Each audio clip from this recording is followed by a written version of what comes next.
നമുക്ക് ഈ വൈദ്യുതി ഉപയോഗം കഴിഞ്ഞ ഒരു 7 ദിവസത്തിനുള്ളിൽ എങ്ങനെ എന്നത് കൂടി നോക്കാം. അതിന്റെ വിവരങ്ങൾ നമ്മുടെ മുന്നിലുണ്ട്.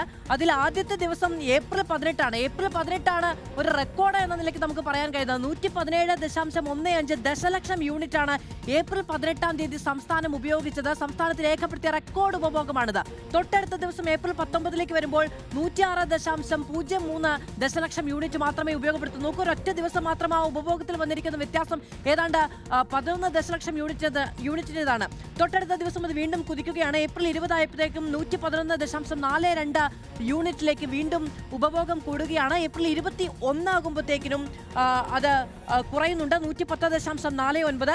ഏപ്രിൽ 22 തീയതി 112.07% വീണ്ടും വർദ്ധിക്കുന്നു. ഏപ്രിൽ 23 അത് 115.28 ആകുന്നു. ഏപ്രിൽ 24 തീയതി ആണ് വീണ്ടും അത് കുതിച്ചുയരുന്നത്, 115.60 എന്ന നിലയിലേക്ക് കുതിക്കുകയാണ്. അതാണ് രണ്ടാമത്തെ, അതായത് ഈ ഏപ്രിൽ 18 രേഖപ്പെടുത്തിയ 117.15 എന്ന യൂണിറ്റിന് തൊട്ടടുത്ത് നിൽക്കുന്നത് തന്നെയാണ് ഏപ്രിൽ 24 തീയതിയും ഉപഭോഗത്തിൽ രേഖപ്പെടുത്തിയിരിക്കുന്നത്. അപ്പോൾ ഈ ചൂട് കൂടുന്നു, അതിനനുസരിച്ച് വൈദ്യുതി ഉപഭോഗവും കൂടുകയാണ്. നമുക്ക് ചെയ്യാൻ പല കാര്യങ്ങളുണ്ട് അല്ലേ? വൈകുന്നേരം ഈ പറയുന്ന പീക്ക് അവറിൽ വേണമെങ്കിൽ ഒരുമിച്ചിരിക്കാം, എല്ലാ മുറികളിലും ഫാനും എ സിയും പ്രവർത്തിപ്പിക്കാതിരിക്കാം, കുഞ്ഞുങ്ങളൊക്കെ ഉറങ്ങുകയാണെങ്കിൽ അവരുടെ കൂടെ ഇരിക്കാം.